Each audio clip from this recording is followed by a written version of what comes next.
Hello, everyone, and thank you for joining our webinar. We're delighted that you decided to spend some time with us today. We're going to talk today about our PFAS update, what's going on here in the United States and in the European Union.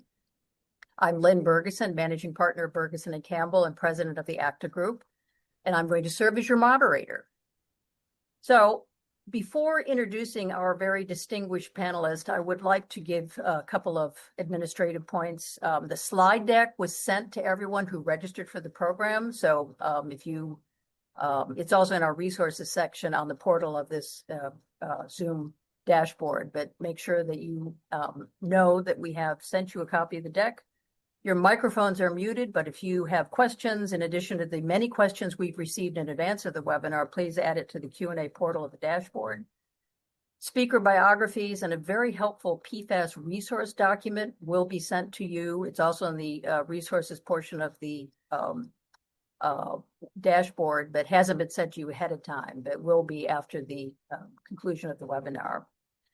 We are going to reserve some time. We have a very, very crowded agenda because there's so much going on, but we're going to try to reserve some time to address questions and answers that are presented during the course of the webinar, and also questions that we have received to date. We've received almost 50 such questions. We'll address some of them during the allotted time, and we will be sending answers to all questions received before and during the webinar in writing following the webinar presentation.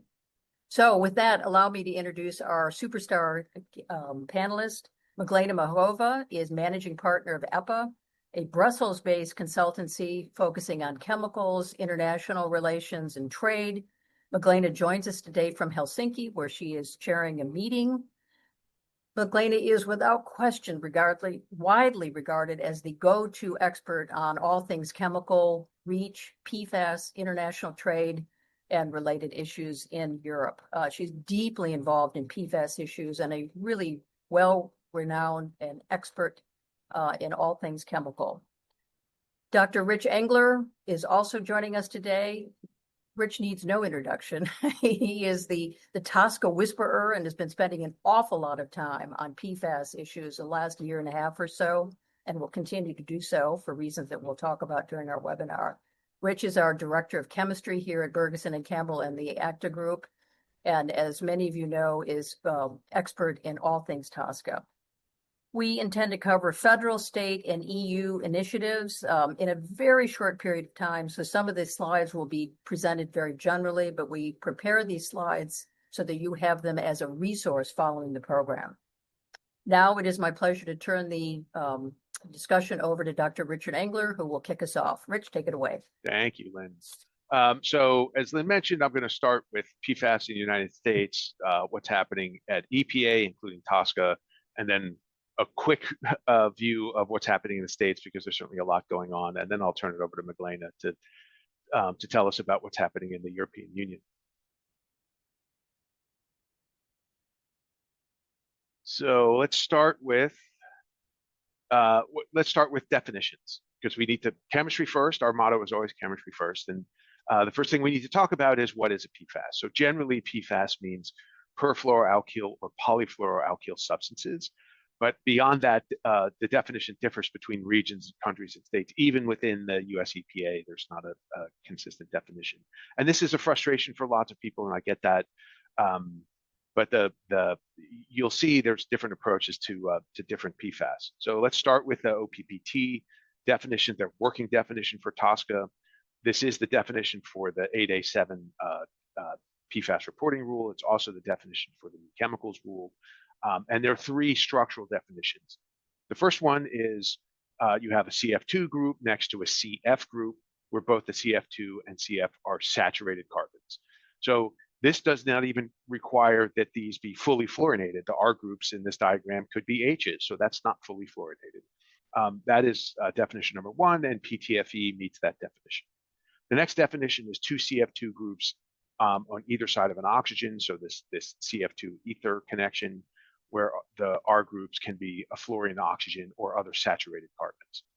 And then the third is this, what chemists call a gem dimethyl or gem trifluoromethyl. We have two trifluoromethyl groups attached to a single carbon, and that that does require that the R groups either be fluorine or saturated carbons. And I have an example over here on the right. So there are two fluorinated carbons under the PFAS reporting rule for TSCA, not simply one. The OECD definition is one or more fully fluorinated methyl or methylene carbons without a chlorine, bromine, or iodine attached. So this is different. It's only one fully fluorinated carbon, but it does need to be fully fluorinated. The TSCA definition didn't require fully fluorinated carbons. And it's also got it's only methyl and methylene groups. So this is broader than the OPPT definition, but it's not as broad as what's being used in the States. What's being used in the States is they've chopped that definition off a little bit, and it's one or more fully fluorinated carbons. And this is an extraordinarily broad definition. It's just any carbon where all of the hydrogens on that carbon have been replaced by fluorine. There's no caveat in there about saturated carbons, nothing about methyl or methylene. So you get a very broad look. I've been trying to dig around in the definitions to see if some of the states are giving some clarity on what they mean, because the structure, and I just drew a random structure over here on the right. It's got a single fully fluorinated carbon. It's got one of the carbons has only one H on it that's been replaced by a fluorine. That is one fully fluorinated carbon. This does not share any of the properties with that we typically think of PFAS in terms of persistence, bioaccumulation. The toxicity is going to be very different. It's very much unlike what most people think of as PFAS, but it meets the definition. So, I've been trying to see if the states are trying to caveat out things like this, where the EPA OPPT definition, the OECD definition, do make it clear that fluorines attached to unsaturated carbons are not within the meaning. So this I think, is going to be an ongoing conversation, adding to everybody's confusion and frustration, and of course workload. All right, so 8A7, and unless you were under a TSCA rock or under a rock and didn't see any news about anything TSCA, you probably saw the news. The EPA's announcement and the pre-pub came out yesterday. It's in today's Federal Register. EPA has extended yet again the reporting deadline for the 8A7 reporting obligation. So the original final rule was promulgated in October 2023. It requires reporting during a look-back period. That look-back period was specified in the statute, so EPA cannot shorten it. EPA cannot move the 2011 date forward. The statute requires that 2011 date as the beginning of the reporting period. But the look-back period is the beginning of January 2011 through the end of December of 2022. EPA did not offer any exemptions for articles, impurities, byproducts, R&D substances. There's no de minimis quantity, so even if you only made a gram or only imported a gram, it would be reportable. There's no de minimis concentration, so any known concentration, any non-zero known concentration would be reportable.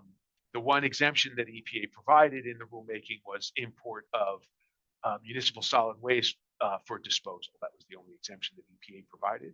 Of course, there is an exemption if the substances are not imported for a TSCA use, manufactured imported for TSCA use.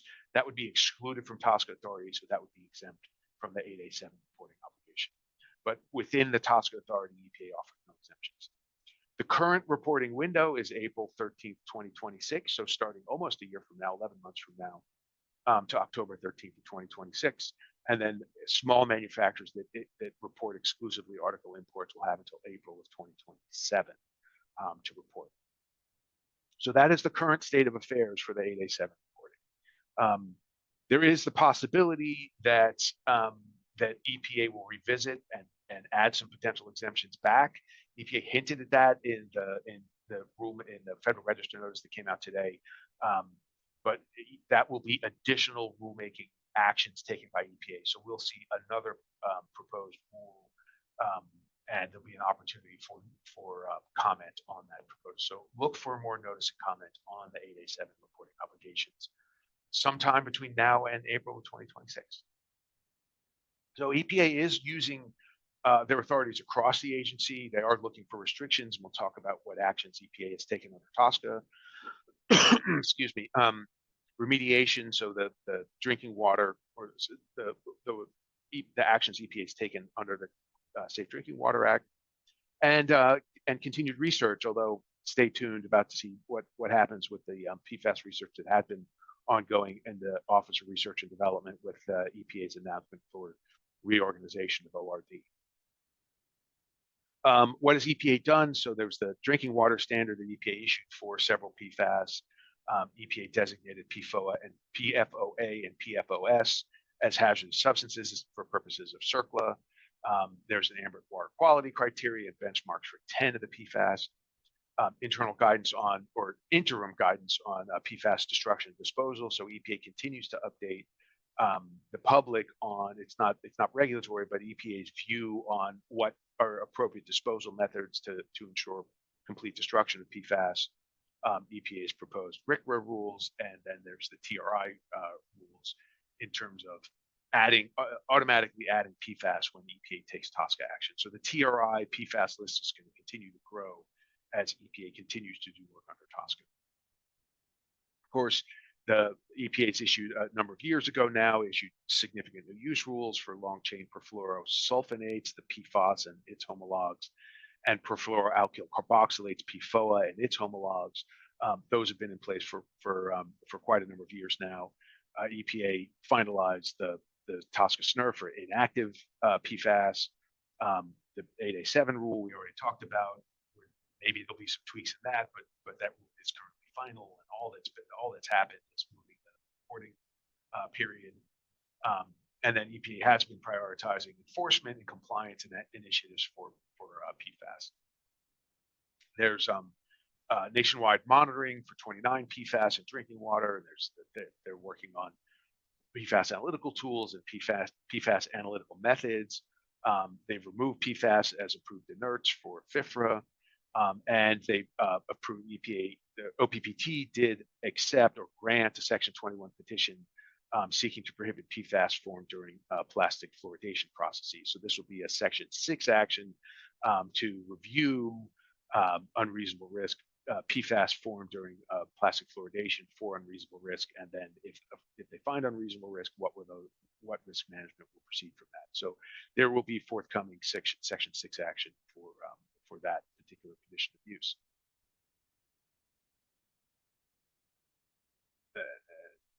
The drinking water regulation is being challenged, and the CERCLA designation have both been challenged in court. The courts have granted abeyance so that EPA can reconsider, and we'll see again what will happen if will EPA revisit those rules, and what will the updated rules look like. Right now, that's both of those cases are held in abeyance. You may have also seen, I think it was 2 weeks ago now, there was a Section 21 petition from industry asking EPA to modify the PFAS reporting rule to make it look more like traditional chemical data reporting, so putting most of the exemptions back. EPA has not made a decision about that. Will EPA accept it and grant that petition and do the rulemaking, or will EPA deny the petition? They may still do rulemaking to modify the PFAS, the 8A7 reporting rule, but there is this outstanding petition where EPA has yet to make an announcement about its response. EPA has also either extended or reopened comment periods to gather more data about adding the PFAS to TRI, supplier notification requirements, and then the risk assessment for PFOA and PFOS and biosolids. So a lot going on at EPA. At FDA, there's been a voluntary phase out of grease-proofing substances that use PFAS, and then EPA also requested, or FDA also requested information on PFAS in seafood. There are considerations right now in Congress in terms of liability, in particular water utilities, exempting water utilities from liability under CERCLA for PFAS, because the water utilities, right, the notion here, these are passive receivers of PFAS, in particular PFOS and PFOA. If you're a water treatment facility, there's not much you can do to control what arrives at your facility and how much liability are those facilities going to be subject to going forward. So we may see action in Congress related to passive receivers. Most of the actions in the states, I don't think this is a surprise to anyone. There are a number of states, and a growing number of states, that have taken different approaches, different actions, but the list of states is growing. This is leading to a lot of confusion and frustration. It's a lot to keep track of. We get it. It's a lot for you to keep track of. It's a lot for us to keep track of. This is sort of where we are is the proliferation of these activities in the states, and there is some consistency among the states, but they're all taking slightly different approaches, and so it's important to understand the differences between and among them. And we're seeing, especially, and I'll talk a little bit about New Mexico in a minute, seeing an evolution in approaches from Maine and Minnesota, which were sort of the first movers. But notification and disclosure requirements now over a number of states, and a number of states have issued product bans for various products, and definitions of product categories. The definitions of PFAS don't vary very much between and among the states, although again I'll mention New Mexico in a second. But the product categories, we're seeing some lack of consistency. Again, it's important to understand how things are defined individually. The product areas that we're seeing, and this is not just TSCA areas. So although there's talk about trying to get TSCA preemption of state action so that there's consistency between and among the states, if the uses are excluded, like cookware, cosmetics, dental floss, food packaging, those are excluded from TSCA authority. So even if there were some action that EPA could take under TSCA to preempt state action, that wouldn't apply across all these product categories. And again, the definitions between and among the states about what a cleaning product is, or what a textile article is, or apparel, that does lead to confusion and additional work. And it's not. I'm sorry, I don't have good news for you. This is sort of where we are right now with the state of PFAS in the United States. There's a lot going on federally and within the states, and it's a lot of work to keep up with it. So, continue to monitor all our publications and join webinars like this. But when it comes down to it, looking at your products, you're going to have to look carefully at your products, products where your customers' products, where they're being shipped, and how those particular states define PFAS or define PFAS and these PFAS categories. We've seen product bans, especially the bans are largely focused on consumer products or juvenile products, things that people work with. There are notification requirements and some bans on commercial and industrial, but we're seeing a sort of consolidation or a move to consumer-facing products. And an increasing number of states are seeking bans.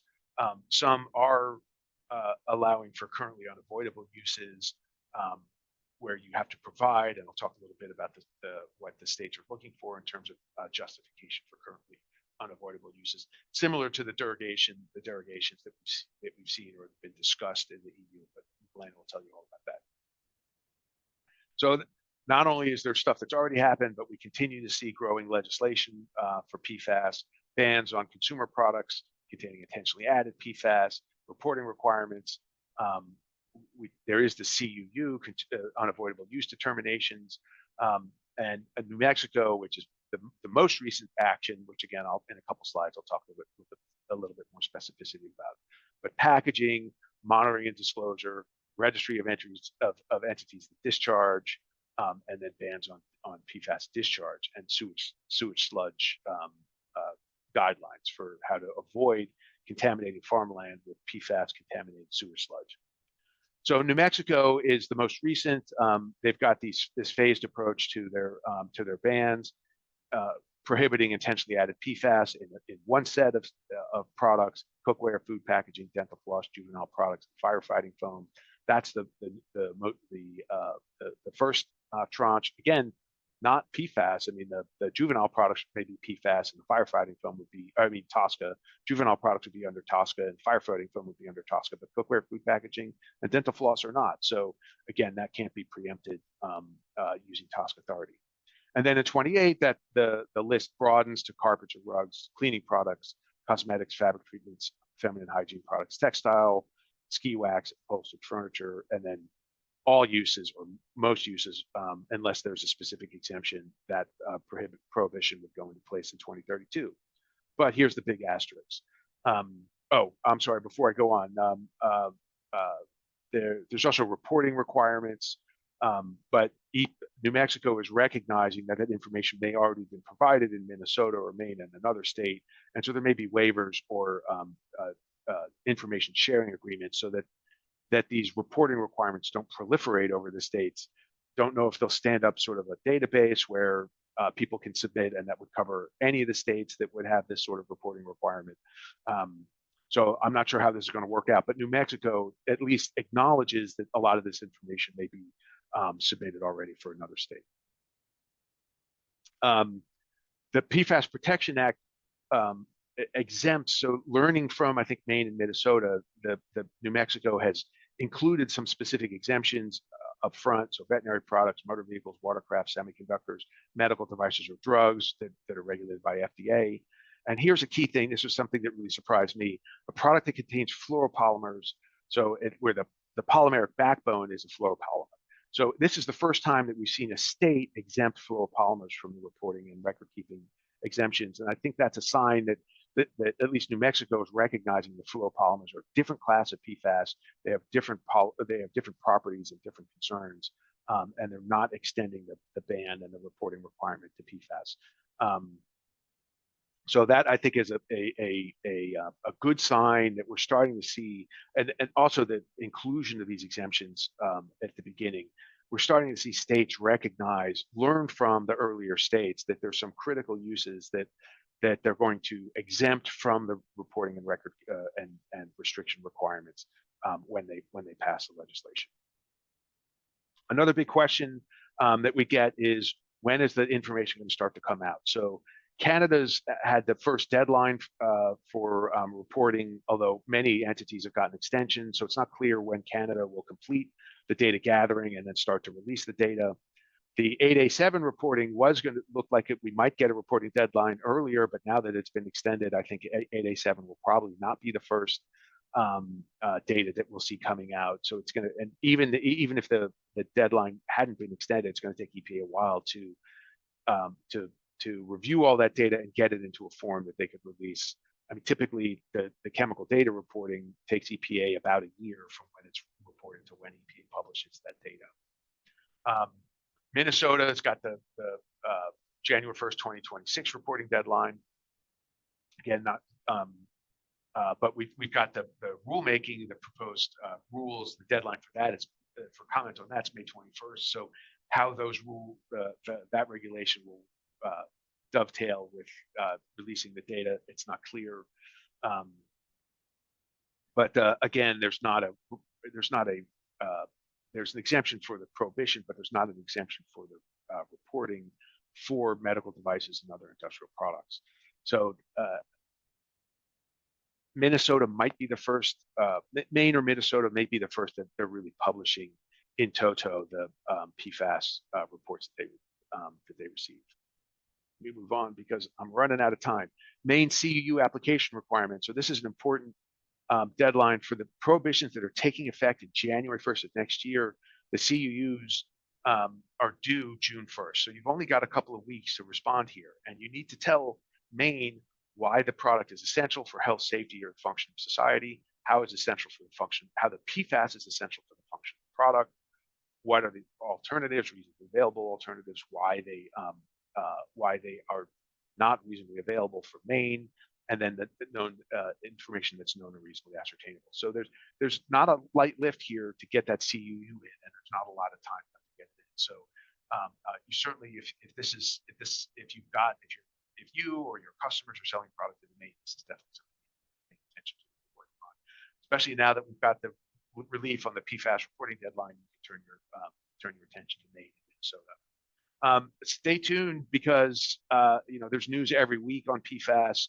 We could be doing these every 6 months, and the content's going to be different. So it's going to be tough to keep up. We'll do what we can to keep you informed. So subscribe to our blogs, come to our webinars, subscribe to All Things Chemical, the podcast, and we'll do our best to keep you up to date. But let me turn it over now to Magdalena to tell you about what's happening in Europe. Thank you very much. So now it's time to see what have been actually the current developments in Europe. And I'm going to talk about the restriction in the context of REACH, but also the restrictions that are popping up in the different member states. Probably less enthusiastic as we see the developments in US, but still quite impactful developments. So probably just as a reminder at EU level, since the proposal has been issued, and that was the first gigantic proposal for a ban encompassing more than 10,000 substances in one go, quite a precedent in the history of the chemical regulation in the EU, we have seen actually a new European Parliament, a new Commission that has been appointed last year. And the PFAS restriction has been very much in the spotlight of the new political leadership, although they would like to focus on competitiveness and see how they can accommodate industry in the green transitioning. The focus of the restriction of PFAS in consumer goods is high on the agenda. There's certain understanding that derogations for critical uses are necessarily to be allowed. However, the entire debate in the coming months will turn around the existence of suitable alternatives. And another precondition that is clearly coming now, clear message from the European Commission, is that proper risk management measures should be in place. In short, the authorities would like to see an effort from industry to contain the emissions and to reduce the risk. Briefly on the logic applied at EU level for the PFAS restriction under REACH. PFAS are obviously persistent, but they have been assimilated to non-threshold substances. So the logic of the proposal is that the only way basically to cut the cost to society and to the environment is to introduce a ban, because the emissions and the releases are equal to risk. And therefore the dossier submitters, 5 countries that are behind the proposal, they propose actually a one restriction option, which is full ban with no derogations and only 18 months transition, and other options which allow 5 or 12 years for transitioning plus 18 months of additional period. Obviously, this is not necessarily very sufficient, and the current conversation at EU level is what are the real needs and whether or not we have good understanding of the scope of all the users that have been actually impacted by this broad restriction. So what it is in the process here, because many companies are saying, well, nothing is happening in EU, we see that there is no developments currently. Well, actually, initially there was a call for evidence before the 5 states submitted the proposal, and they have submitted the proposal then to the European Chemical Agency committees. They elaborate their scientific opinion, the Risk Assessment Committee on the risk elements, and the Socioeconomic Committee is looking into the proportionality of the proposal. There was 6 months consultation. Those that contributed, good job. However, actually, there will be another opportunity for consultation that will be coming most likely next year, but nothing has been confirmed, which will be on the draft opinion of Socioeconomic Committee. The timing is very short, only 60 days, which allows very little time for maneuver. So the advice here is really to make sure that if you are in scope of the restriction ban, as it is proposed today, to gather already your socioeconomic impacts and data so that you're ready for this submission. The next steps would be that the European Commission is going to elaborate legal proposal. They can obviously base their opinion on the committee's opinion and advice, but they can deviate. And there will be a vote by the Member State Committee of Experts with veto right of the European Parliament and Council, but they cannot amend. So don't wait that much. It is actually now the crucial moment. Also, very importantly, these are actually in the next months and year, will be the only opportunity to submit publicly information to the consultation process. The rest of the process is really without consultation and more behind the scene. One important element is actually to see what the committees have been actually reflecting and what they're proposing. They have been very conservative. So the dossier submitter discussed the possibility to have some group exemptions, but from committee's perspective, they have been seeing this as not really justified, as persistency cannot be excluded. So very much precautionary principle here.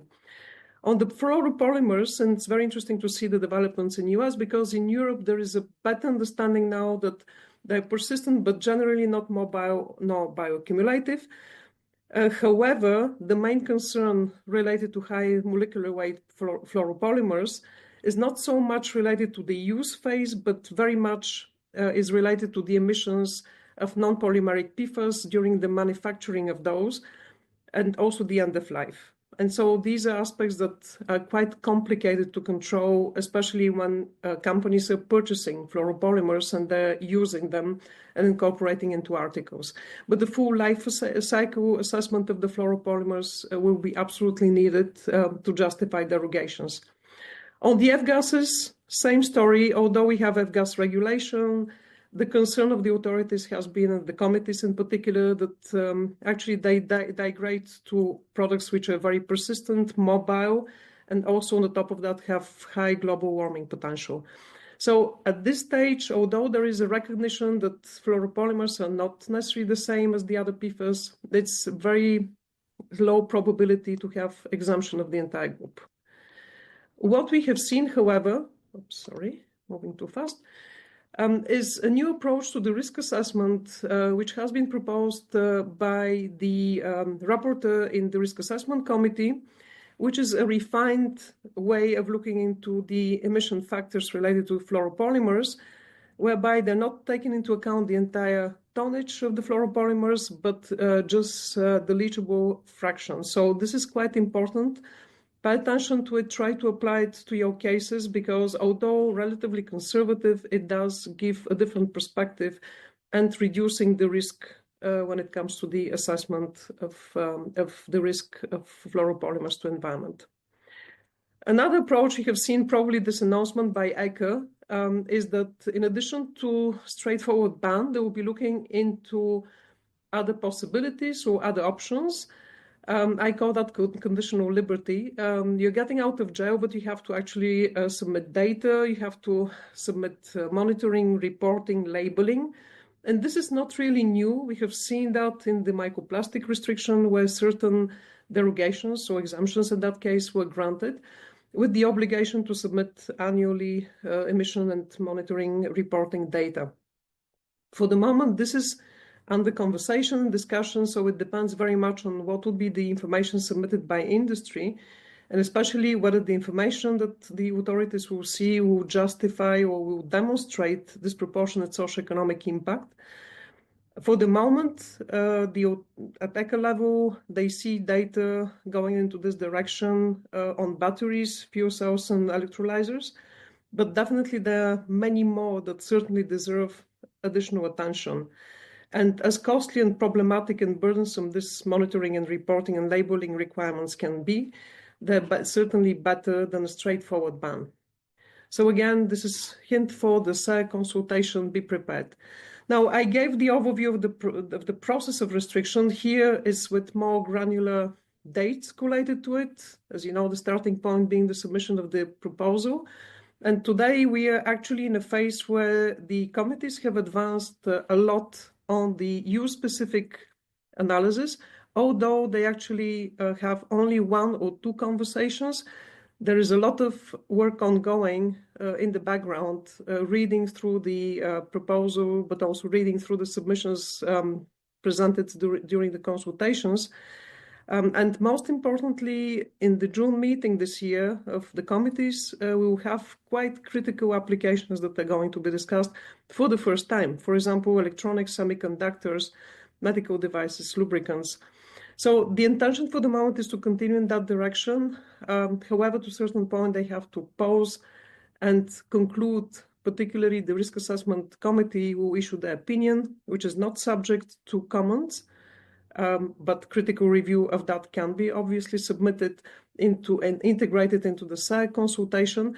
And the Socioeconomic Committee consultation will be on the draft opinion. So again, that would mean that they have advanced already with their thinking about derogations, but additional data is obviously very welcome. And the authorities also highlighted that they will be keen also to receive information related to the risks and the risk management measures. So this is at TU level. Moving targets, still a lot of work in progress, but having in mind that the submissions in the first 6-month consultations were not necessarily very useful or targeted to the needs of the committees, more of the style of position papers rather than real hard data and economic analysis. The advice here is really to make sure that industry is really well prepared and their requests for derogations are well justified. Because in the same time, we're not operating in a vacuum, and at national level, we see actually restrictions popping up. Not surprisingly, starting with a country which is also behind the restriction proposal at EU level, Denmark was really the initiator of this trend. They have already, a couple of years ago, announced their national plan, but now they have moved with restriction on import and sale of clothing, footwear, waterproofing agent containing PFAS. They have introduced also concentration limit. That's interesting. It is not necessarily the case in the other states, and it will be interesting to see how divergent that would be from the final restriction at EU level.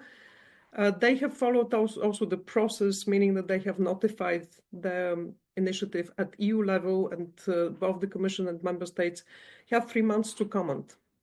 So they have started it, but other countries were already preparing their own national measures, one being France. They had their plan already some time ago, but due to the elections and dissolution of the National Assembly, they came slightly late now with final bill for restricting the manufacturing, import and sale of PFAS in cosmetic, textiles and clothing, so skill access as well. You see that more or less similar from the previous presentation covering US, focused very much on consumer goods. Cookware was actually initially included, but very effective lobbying, actually demonstrating the socioeconomic impacts at national level, led to that exclusion. Also, we have to consider that on the textile scope, there is a 4-year derogation, but in 4-year time, the ban will move to all textiles. So that makes a significant shift. And we must say that actually there is quite a consensus around this proposal, although NGOs were not necessarily very happy, but this is a massive step at national level for actually moving towards banning PFAS. Other countries are following. Belgium, you see scope quite similar, and here we don't necessarily have the same probably interest at national level, but the ban covers also cookware. And the proposal has been already submitted, and the proposed date for entering into force will be next year. So little time for industry to prepare. What is important to understand is obviously that these national legislations, once we have the EU level restriction, they will have to align with the EU scope. But by the time that we'll see the final result of the EU restriction implemented and actually integrated into EU legislation, this national legislation will make their way, and they will actually preset the scope of what is going to happen at EU level. We have seen also in countries like Italy, although the political climate is very much different from what we had in the past, we have already actually a new legislative decree restricting the permissible levels of PFAS in drinking water.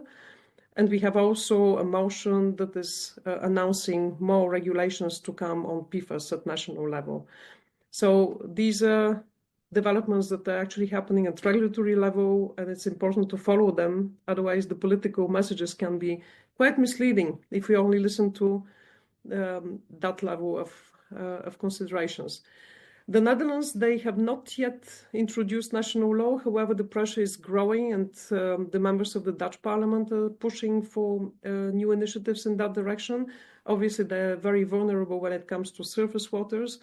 Also, the national universities and inspectorates actually are following a very thorough, detailed study about the locations where a high level of PFAS have been discovered, so they have all the elements as well to move on and act if they wish so at national level. So with all these elements, final remark, we are only in the beginning of the process at EU level, but also we see at EU level that at national stage, we have a lot of new developments that are popping up and with very different in scope, very different in concentration levels or absence of those.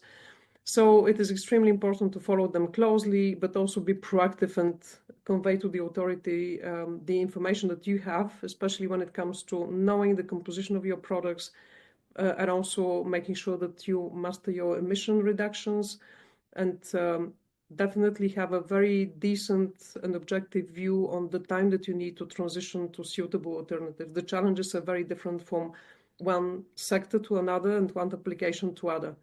So the socioeconomic impacts should be really presented in a credible way.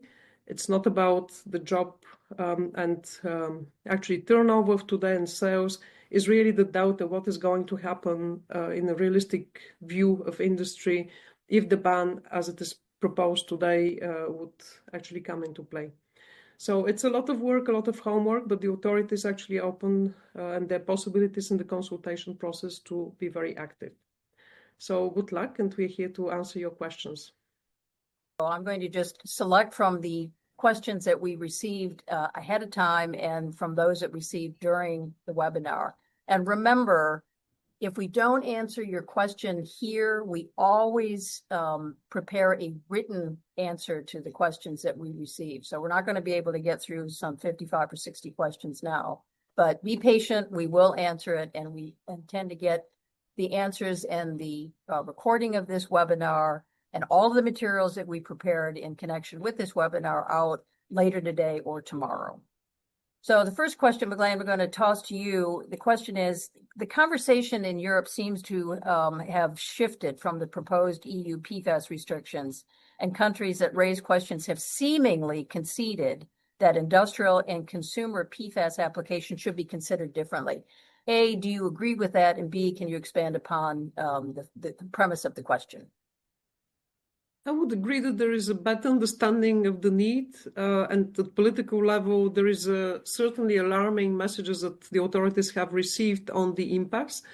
However, I would really advise industry not to rely on the statements and the perception that we have seen proliferating now in a positive direction, but really to well document and prepare the request for derogations. Because at the end of the day, the risk assessment committee has served at least certain elements to help recalculating and reducing the risk aspects, but the socioeconomic committee will be basically the one that will justify derogations. And for that, they would need data, and most importantly, data around the lack of suitable alternatives. That will be the key element going forward. So I would say yes, but help the authorities to help you with decent data. Thanks, Magdalena. Rich, this one's for you, and I think it was inspired by the Federal Register notice that came out today extending the reporting portal, and the reference in the Federal Register that EPA is separately considering other aspects of the final reporting rule. So the question is, do you think EPA will be issuing an exemption for articles, commercial research and development, and impurities and byproducts for PFAS during the look-back period? In other words, restoring the exemptions that have more traditionally been associated with TSCA Section 8 reporting, unlike the final rule that came out a number of years ago. What do you think? First, let me check, is my audio better? Because I know there was some problems with my audio during my presentation. You're much stronger, Rich. Great. So I would not be surprised if EPA proposed restoring some exemptions. I don't think we'll get all the way back to CDR. Articles, it might be intentionally added in articles. I think there's good reasons that EPA might want reporting on certain byproducts, but we might see de minimis levels, an exemption for certain de minimis levels. We might see a combination of a quantity and R&D limit, where instead of just reduced reporting for small quantity R&D, we might see exemptions.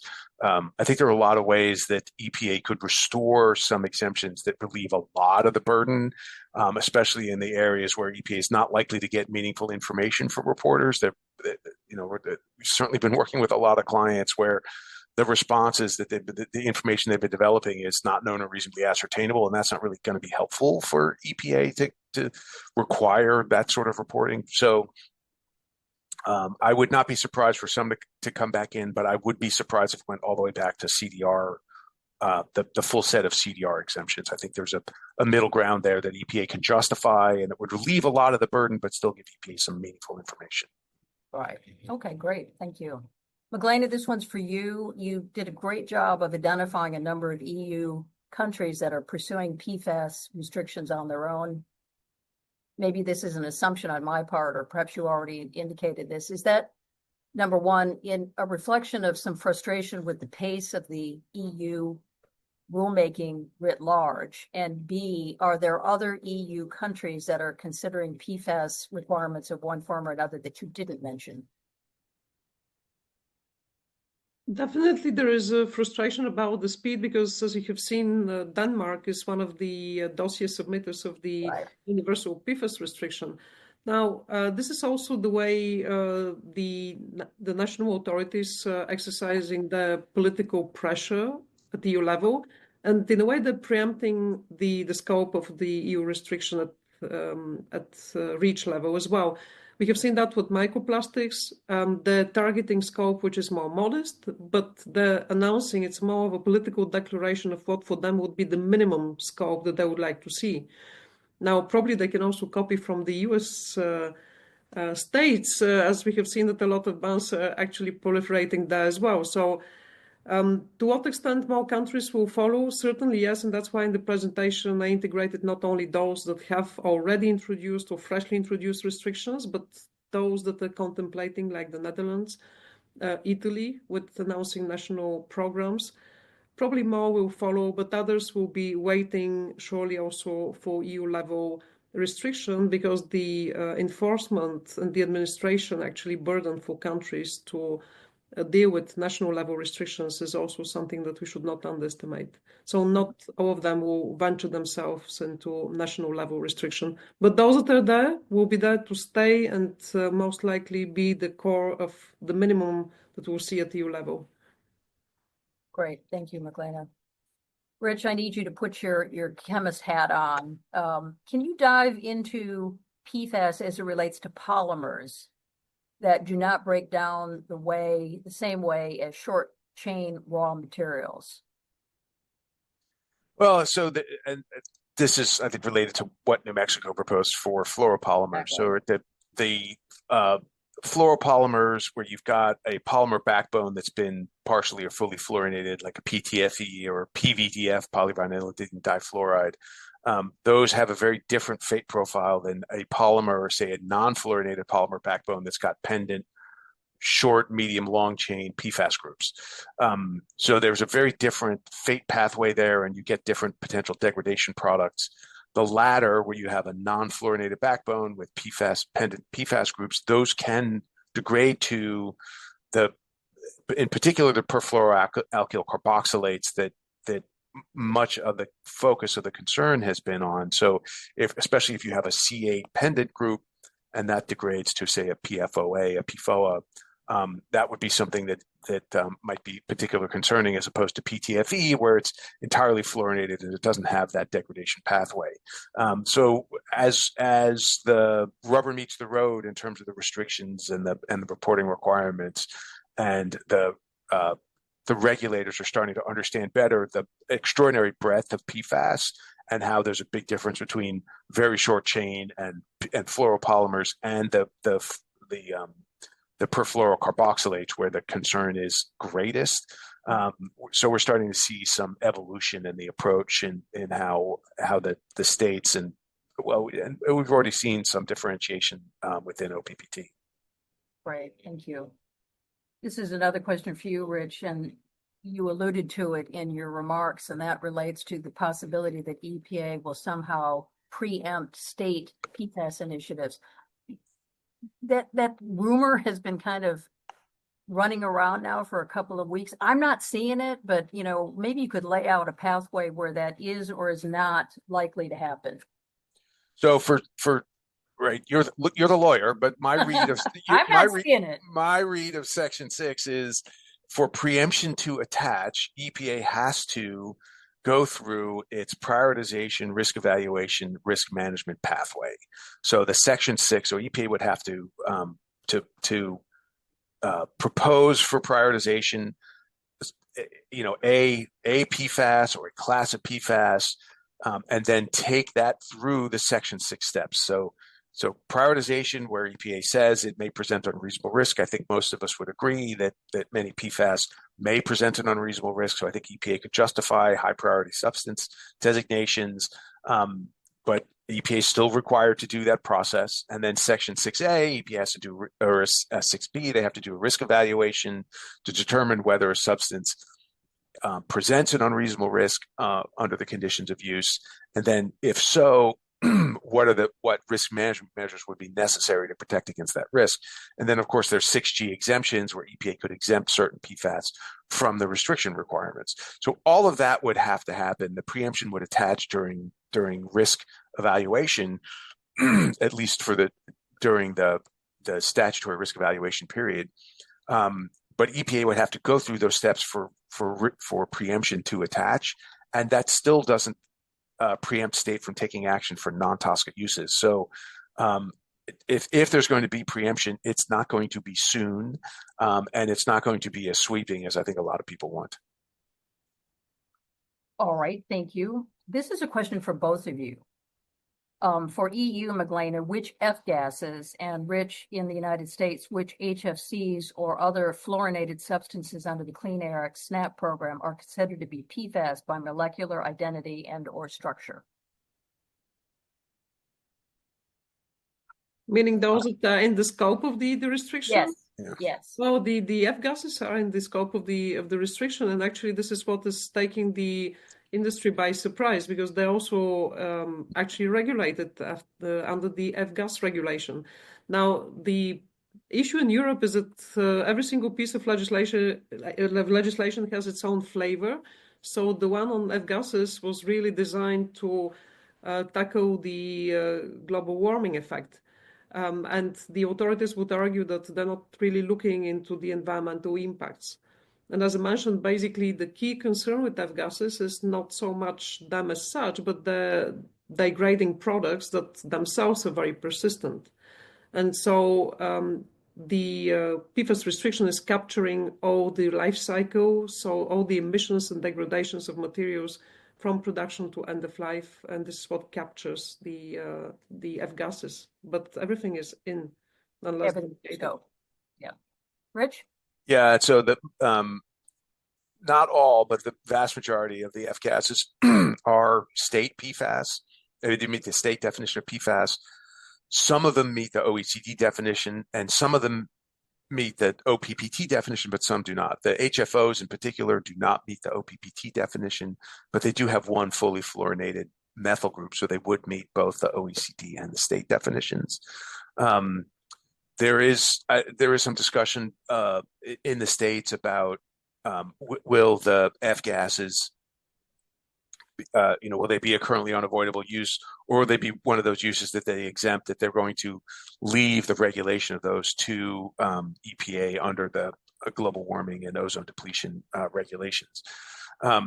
So it depends on the gas and it depends on the jurisdiction, but many of them are PFAS under one or more of the definitions. All right. Rich, here's a question for you. Are entities required to report PFAS between 2023 and whenever the reporting obligation eventually becomes effective? Because that keeps kicking down the road. So yeah, that was one of the points on the slides that I skipped due to time, but it depends on the jurisdiction. So TSCA, that reporting period is 2011 through 2022, so it's entirely retrospective. So if you're between 2023 and the actual reporting period is immaterial to the PFAS 8A7 reporting requirement. But in Minnesota, you'd be exempt from reporting if you've exited the market or you've removed PFAS from your product prior to the reporting period. So the prospective reporting, there is an opportunity to avoid the reporting obligations if you've already phased the PFAS out of your product. Great, thank you. And I'm going to ask this question of both of you. Is there a common source or kind of a template available for reporting for U.S. state laws, and anything, Magdalena, that might be helpful for participants in this webinar under EU law? In other words, is there are there references and sources of information that might help listeners understand what type of information is reported and how to do so? Rich, you first. Yeah, not yet. Well, Save I- the States has a bunch of information that, Yeah, I was very pleased that New Mexico acknowledged that much of the information they're seeking may have been reported to another state. So I think we'll start to see movement towards something that's more consistent. I think Rich froze. There you go. I think that's still to come. McLean, is there anything that you can point participants to in the EU on a common server or? Yeah, That so actually on the, we are not really dealing with reporting, but with straightforward bans. So actually the information about PFAS or substances that have been identified, because this is very difficult to figure out whether you have those in your products and also in the process chemicals that you use. Please check the proposals as such contain annexes with specific names of substances, CAS numbers where possible. But this is a useful resource to understand what it is in scope, having in mind that obviously this is a non-exhaustive list and we're talking about potentially 10,000 substances.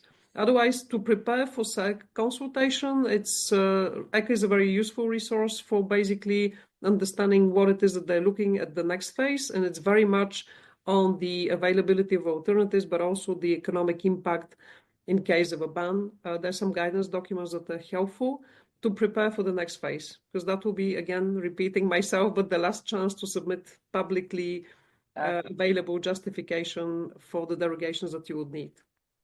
Great, thank you. This is a question for you, Magdalena. Can you expand upon what the definition of PFAS is for purposes of the French legislation?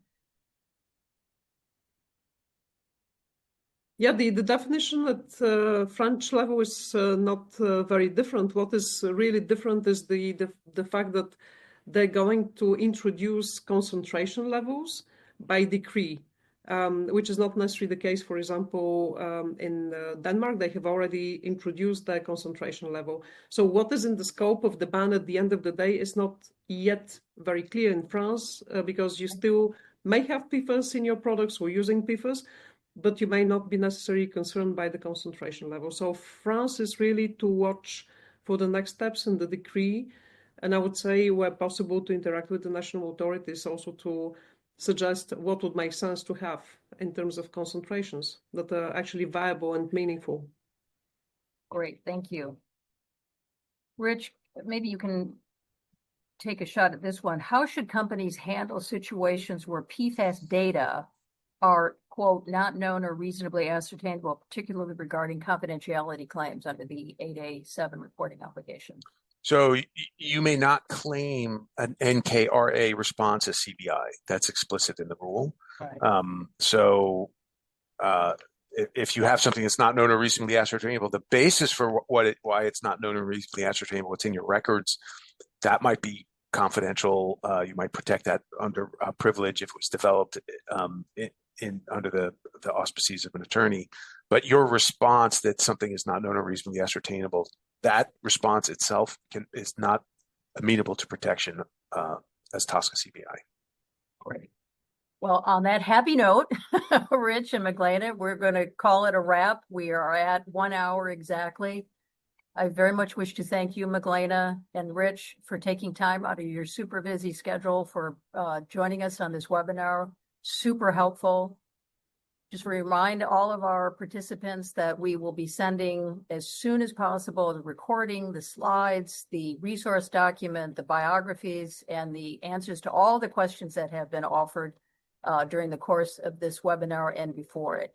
So thanks everybody very much for joining today. Hope you enjoyed it. Take care.